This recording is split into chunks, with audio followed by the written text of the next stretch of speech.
예주가 이뻐 보이는 이유 은혜 많이 받아서. 그거 맞지? 여러분, 제가 이뻐 보이나요? 제가 막, 아이고, 참 귀하다 느껴지나요? 그거 그만큼 여러분이 하나님 사랑해서 그런 겁니다.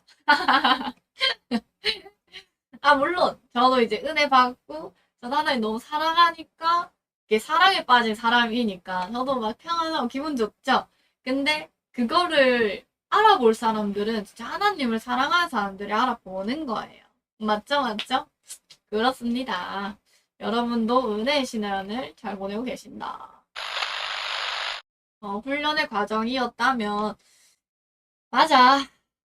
인정해야지. 신앙생활에서도 그렇고, 관계에 있어서도 그렇고, 나는 인정이라는 게 정말 중요한 것 같아.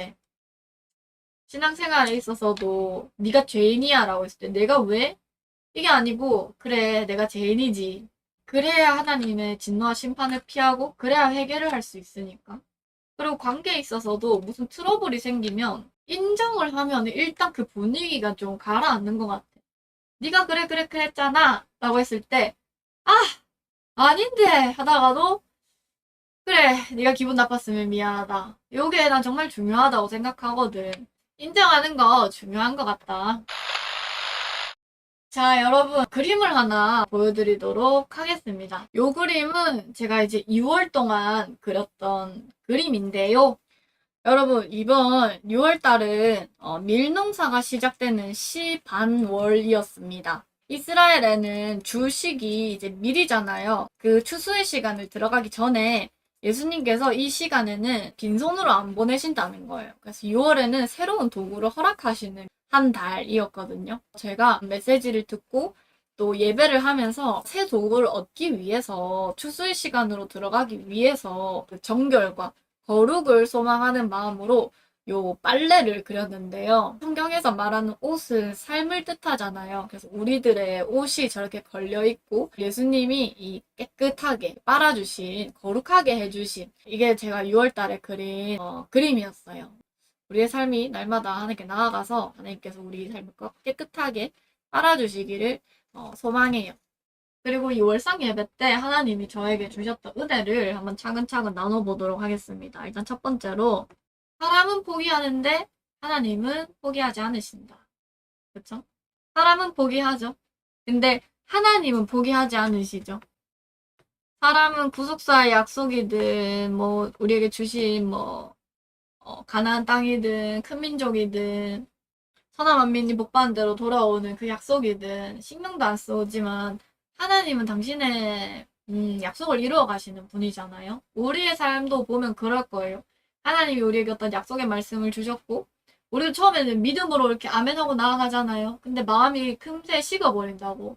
내가 잘못 받은 게 아닐까? 이런 생각도 들고 너무 힘드니까 주님 나 이거 싫어요. 다른 거 주세요. 나 이거 없어도 돼요. 없는 채로 살게요. 뭐 이런단 말이야. 근데 사람은 포기하는데 하나님은 포기하지 않으시는 거야. 아, 내 안에 너무나 신실이 부족했구나. 하나님은 정말 신실하신 분이고 회전하는 그림자도 없으신 분인데 나는 너무 신실하지 못했구나. 좀 이런 생각을 많이 했어요. 시편 24편 3, 4절에 보면 이런 말씀 있잖아요. 여호와의 산에 오를 자가 누구며 그의 거룩한 곳에 설 자가 누구인가. 곧 손이 깨끗하며 마음이 정결하며 뜻을 허탄한 데 두지 아니하며 거짓 맹세하지 아니하는 자로다. 하나님의 그 약속에 여호와의 산에 오를 자는 정말 거룩한 사람인 거죠. 거룩한 사람, 신실한 사람, 하나님 닮은 사람, 하나님 약속 끝까지 믿고 붙드는 자. 그리고 여러분 이런 생각도 있습니다. 관계 속에서 아 내가 참 사랑이 부족하구나. 하나님 저에게 사랑을 주세요. 저의 빈잔을 채워주세요. 제가 좀 더 사랑하길 원해요. 아버지의 사랑을 더 나타내길 원합니다. 라는 고백을 하면 어떤 일이 생기던가요? 내가 하나님께 사랑을 구하면 사랑할 수 없는 사람을 보내주시지 않던가요? 저의 인생은 늘 그랬어요. 순종하고 싶어요 라고 얘기하면 순종할 수 없는 순간들을 주세요.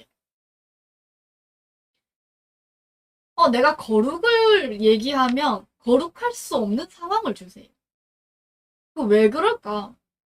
내가 원했지만 내 힘으로 얻을 수 있는 게 아니라는 거 알려주시는 시간인 것 같아. 그쵸? 하나님이 주셔야 되는 거죠. 사랑할 수 있는 마음도 이해할 수 있는 마음도, 믿음도, 순종할 수 있는 것도. 그럴 수 없는 상황이 나에게 닥쳤을 때 내 힘으로 할 수 없습니다. 하나님 나를 도와주세요. 그렇죠? 기회를 주는 것도 맞는 말인 것 같아요. 자, 그런 상황이 생겼을 때 내가 더 사랑을 하고 싶어. 사랑할 수 없는 사람을 주셨어요. 물론 본인 기준이겠죠? 본인 기준에 사랑할 수 없는 사람을 주셨어요. 대체 여러분같이 귀한 사람이 왜 그 한 사람을 위해서 고생해야 돼? 아, 내가 사랑을 구했어. 근데 내가 왜 저 사람 때문에 이렇게 고생해야 돼? 이런 생각 할 수 있잖아. 근데 이번에 저에게 하나님께서 말씀해 주신 거는, 예주야, 내가 저 아이를 너무 사랑한다. 그래서 네가 그 아이에게 사랑을 줬으면 좋겠어.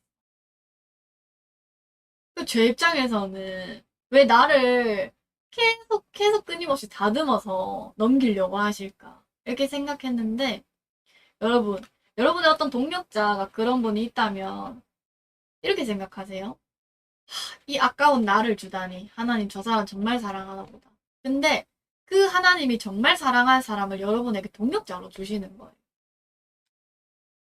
뭐 모두에게 해당되는 말은 아니겠지만 하나님께서 정말 하나님이 사랑하시는 사람을 나에게 동력자로 주시는구나 해서 저는 하나님께 좀 많이 감사했어요. 저 사람 때문에 내가 고생한다 이게 아니고 하나님이 저렇게까지 사랑하는 사람을 나에게 동력자로 주시는구나. 나를 아까워하면 사랑하기 힘들죠. 오유식빵맨이 진짜 너무 정확했어요. 예지야, 네가 참아라. 네가 덮어줘라. 저는 당연히 그러죠. 내가 왜요? 하나님은 늘 그렇게 얘기하시죠. 내가 너의 그 동역자를 사랑한다. 그러면서 나만 알아들을 수 있는 언어로 얘기해 주시는 거예요. 네가 내 첫 번째 딸이니까. 근데 제가 옛날에 기도 그렇게 한 적 있거든요. 아, 저한테 오냐오냐 하지 마세요. 저는 이제 하나님한테 땡깡 부리는 그런 막내 같은 딸 아니에요. 저는 하나님을 믿고 맡길 수 있는 든든한 첫째 딸이 되고 싶다고요. 이렇게 기도를 한 적이 있거든요. 근데 나도 잊고 있던 그 고백을 하나님이 다시 저에게 얘기를 해주시는 거예요. 네가 내 첫째 딸이니까. 이거 내만 알아들을 수 있는 하나님의 어떤 응답이잖아. 그래서 네? 그랬죠. 네? 알겠어요. 제가 그렇게 하면 해야죠. 제가 첫째 딸 했으니까 이러고 있었는데 나를 아까워하는 그 마음, 자기 사랑을 이제 지적하시더라고요. 어떤 갈등이 계속 생겼을 때 당연히 저도 내 탓을 함과 동시에 남을 원망한단 말이죠. 그렇지만 교만으로 해결을 했단 말이에요. 최근에 나의 교만을 회개합니다. 그랬는데 하나님은 자기 사랑을 지적해 주시더라고요. 죄를 지적받으면 제가 아까도 말씀드렸지만 가장 중요한 건 인정이죠. 아, 내 안에 자기 사랑이 있구나. 교만을 떠나서 내가 나를 아까워하는 자기 사랑 때문에 동력자를 사랑함이 이렇게 힘들구나. 저는 하나님이 어떤 죄를 지적해 주시는 게 진짜 감사해요. 이 죄 때문에 내가 눌리지 않아요. 옛날에는 죄가 지적받으면 내 안에 이렇게 쓰레기가 많아 막 이러면서 막 슥슥 슬펐는데 지금은 내가 인지하지 못했지만 내 죄가 나를 틈탄 걸 알았고 하나님이 이걸 지적해 주셨으니까 하나님이 이거를 해결해 주시겠구나라는 그 루틴이 있기 때문에 참 감사한 거예요. 내 안에 나도 모르는 나에게 영향을 끼치는 자기 사랑이 있었고 그래서 아멘 했어요. 그리고 여러분에게 뭔가를 더 요구하신다면 많은 은혜를 받고 있기 때문이라고 저는 생각을 하거든요. 네가 더 은혜를 많이 받고 있지 않냐. 너에게는 은혜의 자리가 있고 은혜의 공동체가 있고 예배가 풍성한 교회 안에서 나와 교제하고 그래서 저는 너무 감사한 월상 예배를 보냈고 찬양을 하면서 하나님께서 무릎을 꿇으라고 하셨어요. 나 여태까지 예배에서 이제 오열해서 흘러내린 적은 있지만 교회 예배당에서 무릎 꿇었던 적은 없거든요. 무릎을 꿇고 기도를 하면 무릎을 낫게 해주겠다. 그래서 방석을 깔고 무릎을 꿇고 엎드렸는데 제 입술에서 하나님 내가 주님의 이름 아래에 순복합니다. 이런 고백이 되더라고요. 요 찬양을 하면서 그랬어요. 주 예수의 얼굴을 구하며 주 예수의 얼굴을 구하며 예배하는 세대 일어나 주 위에 살며 주 위에 죽으니 이것이 우리의 부르심 살기 위해 주 따르지 않고 죽기 위해 주를 따르며 내 가진 건 모두 주를 위해 드리리. 이거 있잖아요. 아, 내가 진짜 언제부터 내가 살자고 주님을 따랐나. 나는 이미 하나님 앞에 죽었는데. 그랬더니 요런 하나님께서 은혜를 많이 주셨고. 근데 참 감사한 게 이 은혜가 금, 토, 일 그리고 오늘까지 이어질 수 있도록 4일째 찬양을 하는 곳마다 요 찬양을 해주시는 거예요. 그래서 참 저는 참 감사했어요. 여러분도 은혜 받으시길 축복해요. 제가 주말 동안 했던 생각이 이거예요. 지식이 있어야 그 지식 타고 믿음이 들어간다. 요 말씀을 늘 드렸잖아요. 한 단계 더 나아갔어요.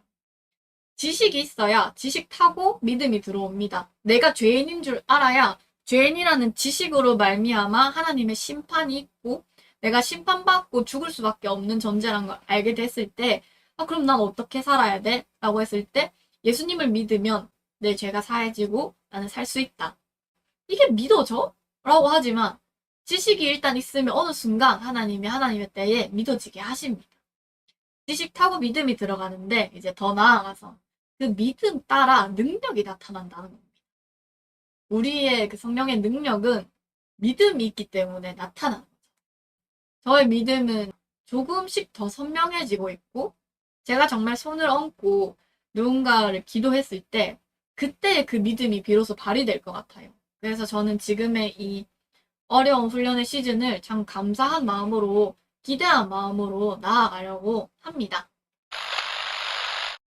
어쩌면 그 약속을 포기할 수 없는 거는 그만큼 하나님을 사랑하기 때문인 것 같아요. 사실 누군가가 하나님의 약속을 힘들어도 지키고 있다면 그거는 하나님을 사랑하기 때문이잖아요. 사람이 하나님을 믿기 때문이고. 근데 난 믿는 것보다 하나님을 사랑함이 더 크다고 생각해요.